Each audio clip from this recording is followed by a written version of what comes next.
Hello guys. তো আজকে আমি যাচ্ছিলাম আমার মায়ের বাড়িতে।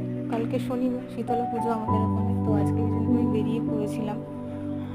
বেরোতে বেরোতে বেশ বেলাই হয়েছিল, কারণ সকাল সকাল ইচ্ছে হচ্ছিল না যাওয়ার, কিন্তু মাও ফোন করে বলছে যে তুই না এলে হয়। আর গরমটা দেখো, এই গরমে কে যায় কোথাও, বেরোতে ইচ্ছা হয় না। তো দেখতেই পাচ্ছি এখানে আমি ঘেমে পুরো একদম একসা, আর তার উপর এই মাস্ক ছাড়া আমি বেরোতেই পারি না কোথাও।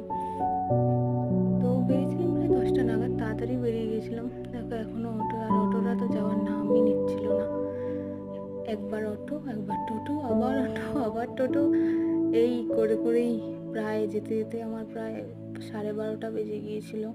আর এত রোদ, মাথা খারাপ হয়ে যাচ্ছিল এই রোদটাতে। রোদটা দেখতেই পাচ্ছ, পুরো চকচক করছে রোদটা, এত রোদ। তো তার মধ্যেখানে মা অনেকবার ফোন করেছে যে তাড়াতাড়ি আয়, তাড়াতাড়ি আয়। তো